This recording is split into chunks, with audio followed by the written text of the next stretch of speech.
आज का टॉपिक है हमारा विद्युत विभव इलेक्ट्रिक पोटेंशियल। पिछले क्लास तक में हमने विद्युत क्षेत्र, उसके प्रभाव, विद्युत क्षेत्र की प्रकृति के ऊपर स्टडी किया था, पढ़ाई किया था। आज का जो टॉपिक है वो है विद्युत विभव। हम सीधे अपने पॉइंट पर आते हैं कि विद्युत विभव है क्या। जैसे देखिए, जब हम आवेश की बात किए थे, हम पहला जो वर्ड जो इस्तेमाल किए थे इस चैप्टर को पढ़ने के लिए वो था आवेश अर्थात चार्ज। जब हम चार्ज के ऊपर बात कर रहे थे तो हमने ये देखा कि चार्ज आखिर बनता क्या है। तो इलेक्ट्रॉन की संख्या जो किसी एक निश्चित स्थान पर स्टोर्ड रहती है, संचित रहती है, तो इलेक्ट्रॉन की मात्रा से जो प्रभाव उत्पन्न होता है वही हमारा आवेश कहलाता है। और ये Q इज इक्वल टू, हम इसको N इंटू ई के रूप में हमने इसको पढ़ा भी है, आवेशों का क्वांटीकरण या क्वांटाइजेशन ऑफ चार्ज में। तो कोई भी आवेश है, आवेश का कारण क्या है? इलेक्ट्रॉन है, इलेक्ट्रॉन की संख्या। तो ये इलेक्ट्रॉन्स आते कहाँ से हैं? तो इलेक्ट्रॉन कहीं से आ रहे हैं, इसका तात्पर्य है कि चार्ज भी उस जगह से आ रहा है, मतलब चार्ज भी वहीं से ही आ रहा है आपका। तो चार्ज वास्तव में आते कहाँ से? यदि हमने बोल दिया कि चार्ज किसी जगह पर रखा हुआ है या चार्ज किसी तार से या किसी कंडक्टिंग मटेरियल से मूवमेंट कर रहा है, तो वो चार्ज आया कहाँ से? तो इसी को समझने के लिए इस टॉपिक की आवश्यकता पड़ती है विद्युत विभव कि आखिर वास्तव में वो कहाँ से आते हैं। तो हम ऐसा एज्यूम कर लेते हैं कि मान लेते हैं कि हमारे पास कोई एक स्थान है, मान लेते हैं वो पॉइंट ये है, ये बिंदु ए हमने ले लिया। अब इस बिंदु ए पर हमें इस बिंदु ए को आवेशित करना है या यहाँ आवेश की मात्रा बढ़ाना है। अभी यहाँ शून्य आवेश है, जीरो चार्ज है, अब इसमें आवेश की मात्रा को बढ़ानी है, तो यहाँ हमें आवेश लाना पड़ेगा। आवेश कहाँ मौजूद है? हम उसके वास्तविक स्थिति को नहीं जानते।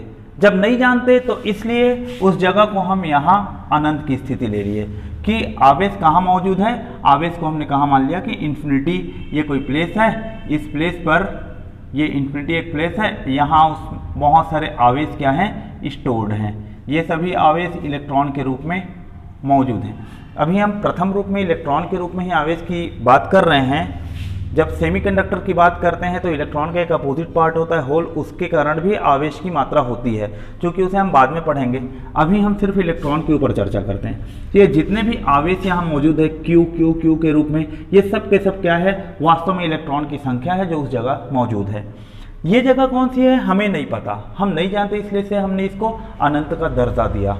अब इस अनंत वाली स्थिति से आवेश को उठाकर किसी ज्ञात बिंदु पर लेकर आना है। अनंत अर्थात अज्ञात बिंदु, नॉट डिफाइंड प्लेस। वहां से कोई डिफाइंड प्लेस, डेफिनाइट प्लेस या किसी ज्ञात बिंदु पर या ज्ञात जगह पर उसे उठाकर लाना है। तो इन सभी आवेश को किसी भी रूप में, किसी भी माध्यम से जब हम यहां से उठा के इस बिंदु तक लेके आते हैं, तो इस बिंदु तक लेके आने के लिए हमें कुछ कार्य करना पड़ेगा। तो मान लेते हैं कार्य करने की जो मात्रा है, उस कार्य करने की मात्रा को हमने W से रिप्रेजेंट किया। तात्पर्य क्या है? अनंत में मौजूद जो आवेश है, ये बहुत सारे छोटे छोटे आवेश है, Q Q Q Q Q, इतने टोटल जगह में मौजूद आवेश को हम कैपिटल Q से रिप्रेजेंट करते हैं। अर्थात इतने संपूर्ण जगह पर जो आवेश जो मौजूद है वो है Q। इन पूरे Q आवेश को, इस पूरे के पूरे Q आवेश को अनंत से किसी बिंदु पर लाने के लिए हमें W जूल कार्य करना पड़ रहा है। अर्थात कोई कार्य करेंगे तब तो हम इसे उठाकर यहां से यहां लेकर आ पाएंगे। इतने कूलम को लाने के लिए W जूल कार्य करना पड़ रहा है, तो एक कूलम को लाने के लिए कितना कार्य करना पड़ेगा? बहुत सामान्य सी बात है कि Q कूलम को लाने के लिए W जूल कार्य करना पड़ता है। Q आवेश है, कूलम उसका इकाई, उसकी इकाई, W कार्य है, जूल उसकी इकाई। अर्थात Q कूलम आवेश को लाने के लिए, Q कूलम आवेश को अनंत से किसी स्थान पर लाने के लिए W जूल कार्य करना पड़ा, तो एक कूलम को लाने के लिए कितना कार्य करना पड़ेगा? W बटा Q। ये Q जो यहाँ मल्टीप्लाई था वो यहाँ आके डिवाइड हो गया, W अपॉन Q जूल कार्य करना पड़ेगा एक कूलम को लाने के लिए। तो यही जो मात्रा है कि इकाई आवेश को, अर्थात एक कूलम जो आवेश है उसको अनंत से किसी बिंदु पर लाने के लिए किए गए कार्य की मात्रा को विद्युत विभव के नाम से जाना जाता है। तो इलेक्ट्रिक पोटेंशियल क्या है? बेसिकली इलेक्ट्रिक पोटेंशियल का मीनिंग है हमारा, इसे हम V से रिप्रेजेंट करते हैं, V is equal to W upon Q। तो इसका तात्पर्य यह हुआ कि यह पोटेंशियल क्या है? V है इलेक्ट्रिक पोटेंशियल या विद्युत विभव, इकाई आवेश को अर्थात यूनिट कूलम ऑफ चार्ज को इन्फिनिटी से किसी गिवन पॉइंट पर लाने के लिए जो हम वर्क करते हैं, वर्क परफॉर्म करते हैं, यह वर्क ही हमारा क्या कहलाता है? इलेक्ट्रिक पोटेंशियल कहलाता है या विद्युत विभव कहलाता है। बहुत सामान्य सी परिभाषा है। तो विद्युत विभव कब कहेंगे? जब अनंत से किसी बिंदु पर लेके आ रहे हैं। अब एक चीज यह भी होगा, अनंत से यह ज्ञात बिंदु पर हम लेके आए, यहां हमने कोई दूसरा बिंदु ले लिया, मान लेते हैं B। ऐसा भी तो हो सकता है ना कि आवेश को अनंत से उठाकर सीधे बिंदु B पर लेकर आए, तो भी हो सकता है हमें W कार्य करना पड़े और आवेश की जो मात्रा है वो फिर से कितना है? Q कूलम है, तो इकाई कूलम के लिए कितना हो गया? W upon Q। एक चीज को ध्यान देंगे, बिंदु A पर लाने के लिए हमें कार्य की मात्रा जो करेंगे और बिंदु B पर ले जाने के लिए जो कार्य की मात्रा करेंगे, इन दोनों में कार्य की मात्रा में अंतर होगा। इसलिए इसको हम WA ले लेते हैं, अर्थात बिंदु A पर ले जाने के लिए किए गए कार्य की मात्रा, और यहां हम इसको WB ले लेते हैं, अर्थात बिंदु B पर ले जाने के लिए किए गए कार्य की मात्रा। इकाई आवेश के लिए निकालना है तो दोनों में हमने Q को क्या किया? डिवाइड कर दिया, जैसे यहां हमने उसको सीखा है। अर्थात इस बिंदु पर लाने के लिए जो कार्य कर रहे हैं प्रति इकाई कूलम WA अपॉन Q है, और इस बिंदु पर लाने के लिए कर रहे हैं वो WB अपॉन Q है। तो निश्चित है जब यदि दोनों में कार्य की मात्रा में अंतर होगा तो इस पूरी क्वांटिटी की मात्रा में भी अंतर आएगा। ये जो क्वांटिटी है WA अपॉन Q, इसको हम बोलते हैं बिंदु A का विद्युत विभव, और ये जो है इसे कहा जाता है बिंदु B का विद्युत विभव। तो VA का मतलब क्या है? पोटेंशियल एट पॉइंट A, अर्थात बिंदु A पर विद्युत विभव। विद्युत विभव बोल रहा हूं तो तात्पर्य है कि अनंत से उस बिंदु तक लाया गया। विद्युत विभव B के लिए बोल रहा हूं, अर्थात अनंत से बिंदु B पर उस आवेश को लेकर आया गया। तो इन दोनों के पोटेंशियल में, इन दोनों को विभव में अंतर भी तो होगा, और वही अंतर हमारा विभवांतर कहलाता है। तो ये जो पॉइंट है, ये जो फॉर्मूला जो हमने बात किया, ये फॉर्मूला है विद्युत विभव को लेकर। अब एक आता है विभवांतर। तो विभवांतर का तात्पर्य होता है कि जैसे हम अपने आवेश को अनंत से A पर लाए और A से B की ओर लेकर जाते हैं, अनंत से A पर लाते हैं और A से उसे B की तरफ लेकर गए, अर्थात बिंदु B का विभव ऋण बिंदु A का विभव। तो ये जो है, ये जो वैल्यू है, यही हमारा विभवांतर कहलाता है। तो ये विभवांतर है जिसे हम इंग्लिश में पोटेंशियल डिफरेंस के नाम से जानते हैं, potential difference VB minus VA। अब यदि इन दोनों वैल्यू को आप रखोगे तो क्या मिल जाएगा? VB के जगह में हमने उसको रख दिया WB अपॉन Q, और VA के जगह रख दिया हमने उसे WA अपॉन Q। तो ये वैल्यू अपने को मिल गया WB माइनस WA अपॉन, ये आंसर क्या मिल गया अपने को? Q। ये पोटेंशियल डिफरेंस है। तो इस पोटेंशियल डिफरेंस को हम लिखते हैं VAB, अर्थात हम इन दोनों बिंदुओं के मध्य के पोटेंशियल के डिफरेंस को हम फाइंड आउट करना चाह रहे हैं। इसे इस तरीके से भी समझ सकते हैं विभवांतर को। विभव का तात्पर्य था अनंत से एक बिंदु पर लाने के लिए किया गया कार्य, और विभवांतर का तात्पर्य है एक ज्ञात बिंदु से दूसरे ज्ञात बिंदु तक ले जाने में किया गया कार्य। दोनों में अंतर है। विभव की बात करते हैं, जब हम विभव की चर्चा करते हैं तो अनंत से किसी ज्ञात बिंदु की बात करते हैं, मगर जब विभवांतर की बात करते हैं तो एक ज्ञात बिंदु से दूसरे ज्ञात बिंदु की बात करते हैं। इन बातों को अपने, इसे हमें बहुत ही महत्वपूर्ण या सूक्ष्म रूप से ध्यान देना है। अनंत से एक ज्ञात बिंदु तक लेके जा रहे हैं, यह सामान्य विभव कहलाता है, मगर एक ज्ञात बिंदु से दूसरे ज्ञात बिंदु तक आवेश को लेकर जाते हैं तब यह विभवांतर कहलाता है। तो इस प्रकार से हमारे पास दो सूत्र मिलते हैं, दोनों सूत्र की प्रकृति एक ही है। अंतर सिर्फ इस बात को लेकर है कि किसे हम अनंत से ला रहे हैं और किसे हम एक बिंदु से दूसरे ज्ञात बिंदु तक लेकर जा रहे हैं। तो जो फॉर्मूला मिला v is equal to W upon Q, या v दो बिंदुओं के बीच की बात करते हैं तो W B minus W A upon Q, इस तरीके से, या इसको हम लिखते हैं V B minus V A, इस तरीके से। यह विद्युत विभव का सूत्र है, यह विद्युत विभवांतर का सूत्र है। प्रश्न दोनों रूप से आता है, सामान्य विभव के तरीके से भी प्रश्न पूछा जाता है एवं विभवांतर के रूप में भी प्रश्न पूछा जाता है। अभी हम आगे इसके न्यूमेरिकल्स देखेंगे एक दो उसे लेकर। तो ये तो विद्युत विभव का कॉन्सेप्ट हुआ, पोटेंशियल का अर्थ हुआ। तो पोटेंशियल का सामान्य मीनिंग है, सामान्य अर्थ है कि किसी भी स्थान पर कितने आवेश की मात्रा है और उस आवेश को लाने में कितना कार्य किया गया है, वही उस स्थान के विभव को बताता है। यह बहुत ही छोटा सा कॉन्सेप्ट है समझने के लिए। अब हम आते हैं इसके एसआई यूनिट पर। एसआई यूनिट अर्थात इसकी इकाई क्या है विभवांतर के, तो इसका यूनिट होता है वोल्ट। देखिए ध्यान देंगे, वोल्ट एक अलग यूनिट है और वाट एक अलग इकाई है। सामान्यतः चालू भाषा में वोल्ट और वाट को लोग एक ही संदर्भ में इस्तेमाल कर लेते हैं, जो कि प्रत्यक्ष रूप से गलत है। हमें ऐसा नहीं करना है। यदि विज्ञान के विद्यार्थी हैं और पढ़ाई कर रहे हैं तो हमें ध्यान होना चाहिए कि वोल्ट क्या है और वाट क्या है। वाट जो है ये शक्ति का मात्रक है, पावर, जबकि वोल्ट की हम बात करते हैं तो यह विद्युत विभव का मात्रक, इलेक्ट्रिक पोटेंशियल का यूनिट है। तो एक वोल्ट को भी हम V से ही रिप्रेजेंट करते हैं और पोटेंशियल को भी V से रिप्रेजेंट करते हैं, तो इसमें कंफ्यूज ना होना। V मींस पोटेंशियल और V वोल्ट का भी साइन है। तो 1 वोल्ट आप विद्युत विभव कब कहेंगे, जब 1 जूल कार्य करना पड़ा 1 कूलम्ब आवेश को अनंत से एक ज्ञात बिंदु तक लाने में। देखिए ये बहुत छोटी सी बात है। जूल पर कूलम्ब को ही वोल्ट कहा जाता है।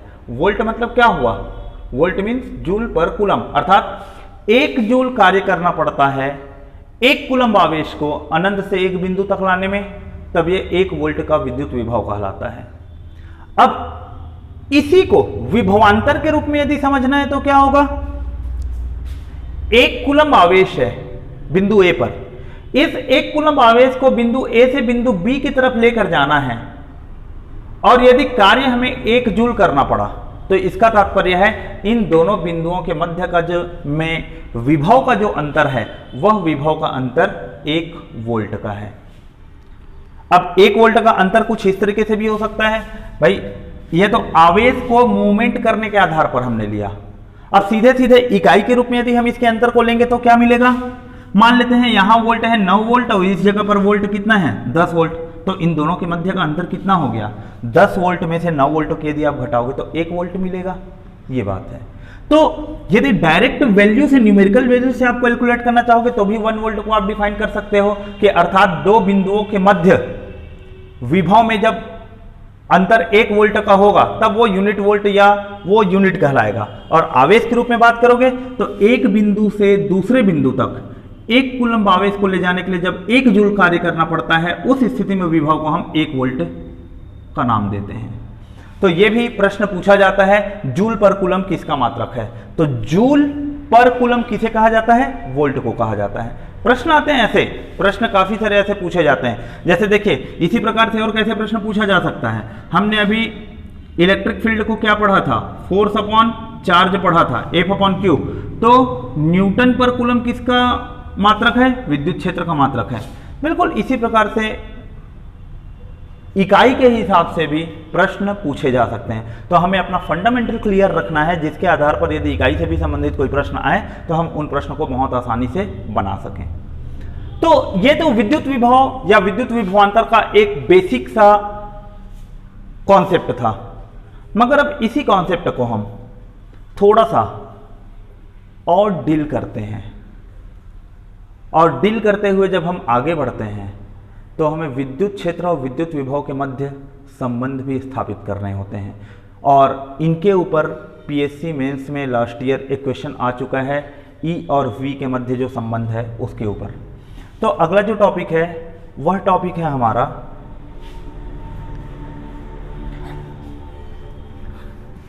बिंदु आवेश के कारण विद्युत विभव। बहुत छोटा सा है, हम फार्मूला भी डिराइव करते हैं। इस फार्मूले का व्युत्पन्न करना दो तरीके से है, जिनमें से एक तरीका है कैलकुलस अर्थात डिफरेंशिएशन इंटीग्रेशन का प्रयोग करके, और एक तरीका है, चूंकि डिफरेंशिएशन इंटीग्रेशन हमारे 10वीं कक्षा तक के सिलेबस में उपयोग नहीं होता, तो इसलिए हम उस पद्धति का प्रयोग ना करके हम सामान्य नॉर्मल जो अपना एल्जेब्रिक मेथड है उसका प्रयोग करके हम इसके फार्मूला को उत्पन्न करेंगे। यह है विद्युत विभव किसके कारण, किसी आवेश Q के कारण। कोई भी एक आवेश हमने Q लिया, उसके कारण विद्युत विभव की मात्रा क्या होगी। अब इसे कैसे समझेंगे, हम ये मान के चलते हैं कि ये एक बिंदु है, इस बिंदु पर आवेश Q मौजूद है और इससे दूरी R पर हमने एक दूरी ले लिया R, इस R दूरी पर धनात्मक 1 कूलम का आवेश मौजूद है। क्योंकि विद्युत विभव के लिए हम क्या बात कहते हैं, हम तो सिर्फ यही कहते हैं ना, इकाई कूलम को एक स्थान से दूसरे स्थान तक लेके आ रहे हैं। यदि अनंत पर भी है तो चूंकि अनंत की दूरी को हम R नहीं मान सकते, अनंत की दूरी तो इन्फिनिटी होगी, मगर इन्फिनिटी से यदि हम थोड़ा सा कम की दूरी की बात करते हैं तो इस आवेश Q कूलम से R दूरी पर एक आवेश रखा हुआ है धनात्मक 1 +1 कूलम का चार्ज हमने इस पॉइंट पर रखा हुआ है। अब इस बिंदु से इस इकाई कूलम को R दूरी तक चल के लेके आना है क्या, Q के पास। तो उस Q तक लाने में हमें कितना कार्य करना पड़ेगा, तो इसको इस बिंदु से उठाकर यहां तक लाने में किया गया कार्य, तो (1 कूलम को Q तक ले जाने में किया गया कार्य बराबर क्या होगा, कार्य W बराबर क्या होगा, फोर्स इंटू डिस्प्लेसमेंट, अर्थात बल गुणा विस्थापन। अब बल किसका, यहां दो आवेश है ना, एक Q कूलम है अब एक +1 कूलम है, तो इन दोनों के बीच में तो बल लगेगा। और उस बल के लिए हम कौन सा सूत्र प्रयोग करेंगे, जो पिछले क्लास में हमने पढ़ा हुआ था कूलम्स लॉ, तो कूलम्स लॉ का सूत्र उपयोग करेंगे। तो कूलम्स लॉ के अकॉर्डिंग दो आवेश के मध्य बल क्या होता है, 1/4πε0 Q coulomb into 1 coulomb upon इन दोनों के बीच का दूरी का वर्ग R²। ये बल के लिए हो गया, गुणा डिस्प्लेसमेंट, इन दोनों के मध्य की दूरी कितनी है R, तो इन दोनों के मध्य की दूरी हो गई R, इस तरीके से। अब ये R और एक R कट गया तो हमें कार्य की मात्रा कितनी मिल गई, 1/4πε0 इंटू Q/R।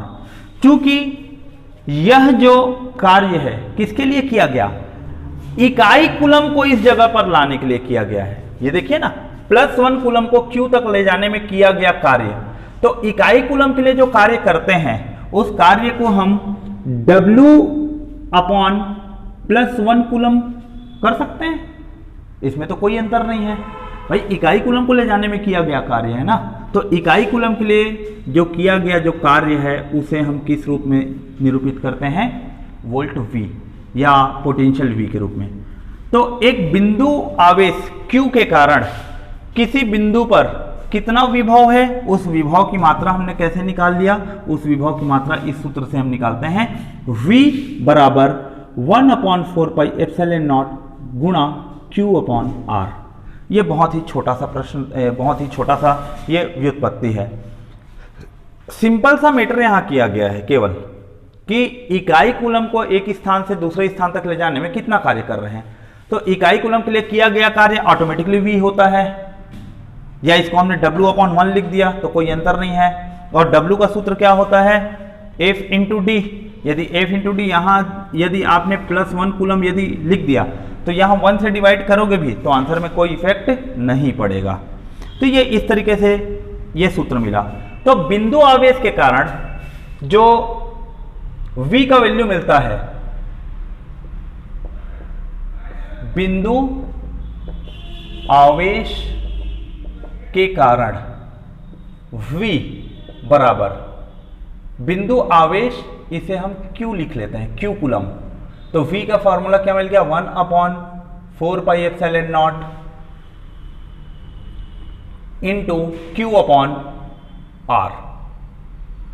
ये हमें एक वैल्यू मिला और इसे समीकरण 1 मैंने दे दिया, बिंदु आवेश के कारण ये है।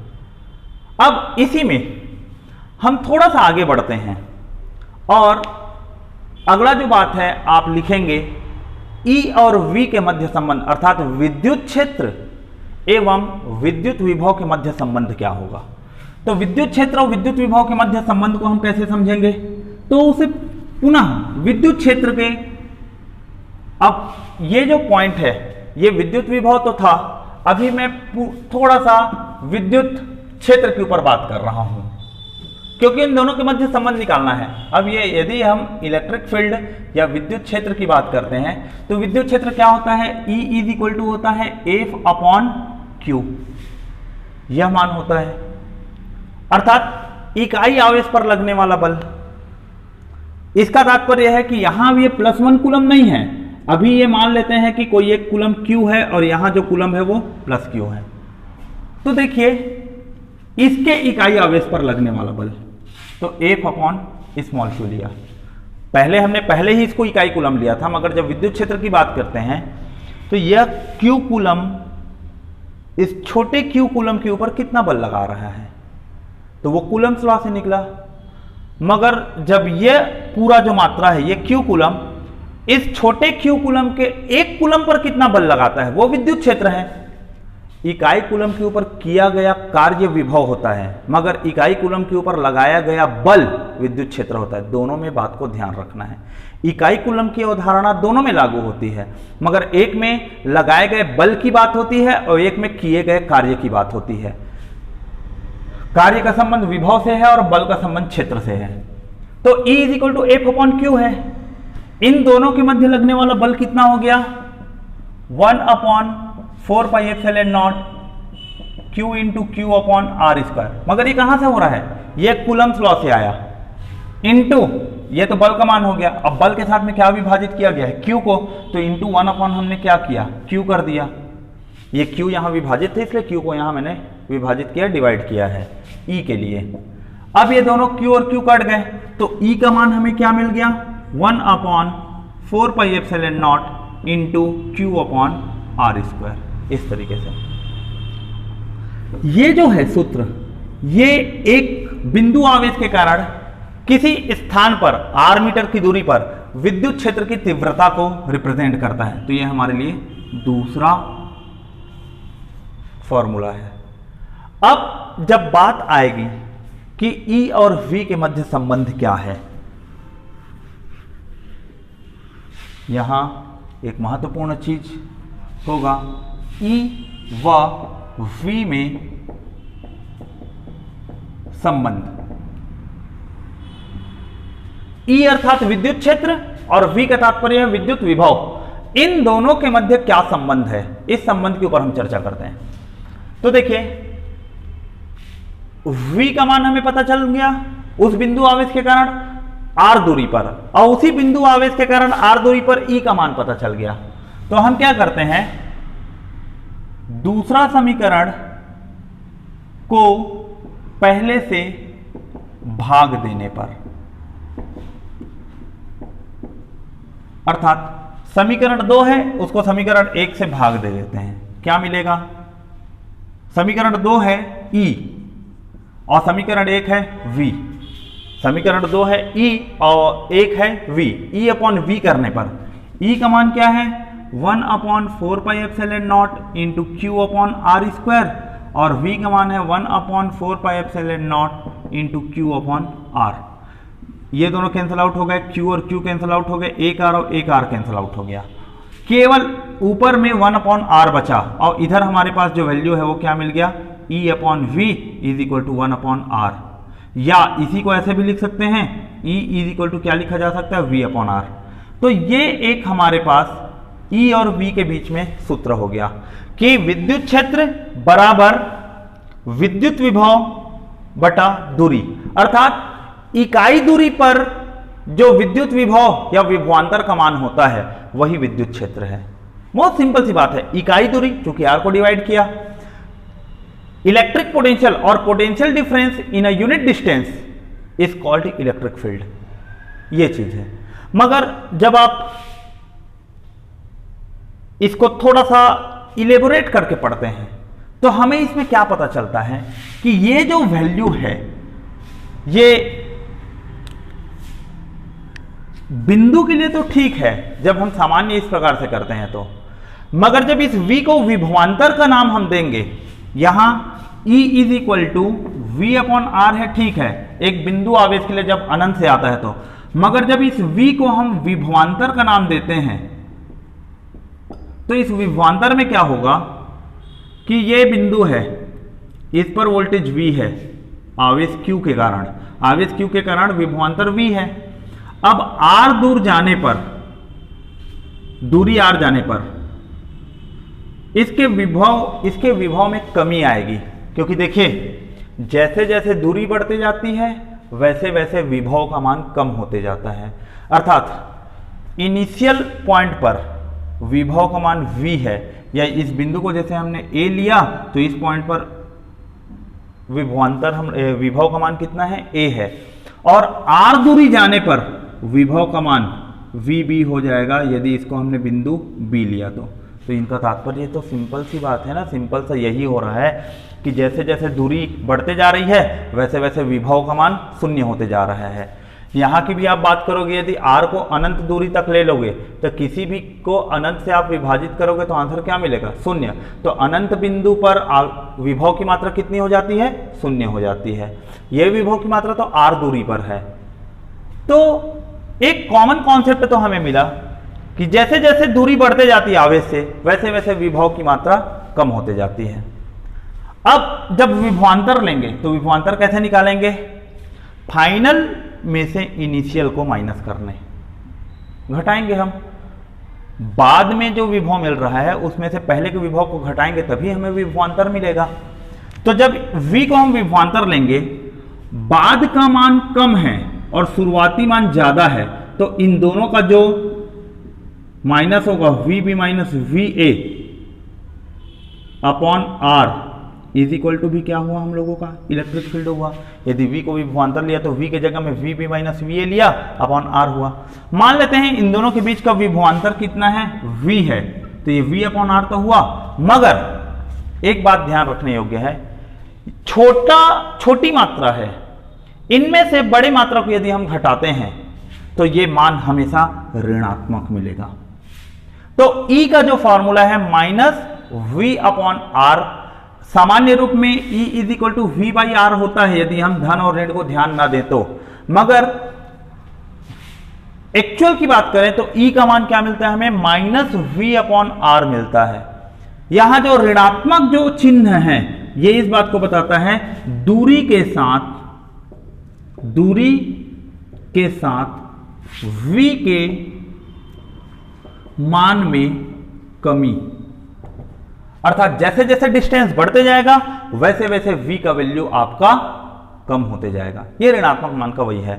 जब हम कैलकुलस या इंटीग्रेशन डिफरेंशिएशन से हम उसको डिराइव करते हैं तो E का वैल्यू मिलता है E is equal to minus del V upon del R, इस तरीके से मिलता है। तो ये D जो है ये इसी को बताता है, दो बिंदुओं के मध्य के अंतर को ये रिप्रेजेंट करता है। तो negative potential gradient is called electric field. Gradient का मतलब क्या रहता है, किसी भी चीज को दूरी के साथ बदलाव करना, और रेट ऑफ चेंज का मतलब होता है किसी भी क्वांटिटी को टाइम के साथ वेरी करना। तो ये इस प्रकार से हमारा विद्युत क्षेत्र विद्युत विभव के मध्य संबंध और विद्युत विभव के ऊपर हमने अभी चर्चा की। अब इससे संबंधित दो एक प्रश्न है, छोटे छोटे प्रश्न, जैसे कि बहुत सिंपल सा है। यदि आप प्रश्न को लिखना चाहें तो लिख सकते हैं, मैं कह देता हूं प्रश्न को। यदि 4 कूलम्ब आवेश को 10 वोल्ट पोटेंशियल से किसी एक बिंदु तक ले जाने में 20 जूल का कार्य करना पड़ता है, फिर से रिपीट करता हूं, यदि 4 कूलम्ब आवेश को 10 वोल्ट पोटेंशियल के बिंदु से किसी बिंदु तक ले जाने में 20 जूल का कार्य करना पड़ता है, तो उस दूसरे बिंदु के विभव की मान की गणना कीजिए। बहुत सिंपल सा प्रश्न है ये, बहुत ही इजी सा है, बहुत ही छोटा सा है।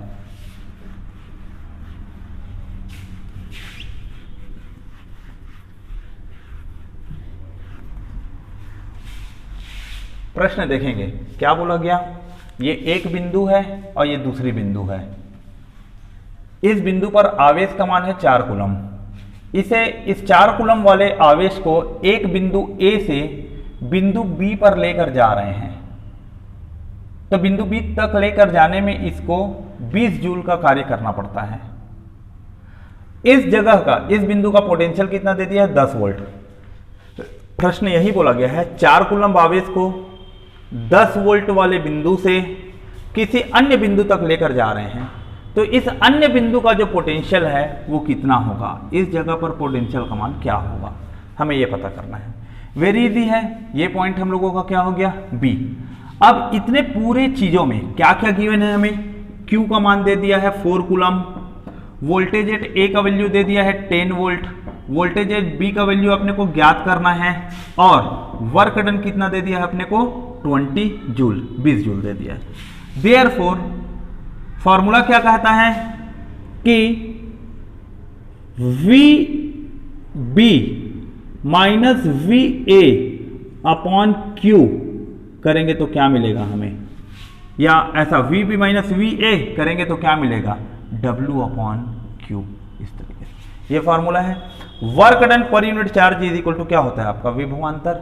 यही सूत्र तो हमने पढ़ा है, उसको उपयोग कर दिया। वी बी का वैल्यू अपने को पता करना है, वी ए का वैल्यू है 10 volt is equal to W दे दिया है अपने को 20 जूल, और क्यू का वैल्यू है 4 कूलम्ब।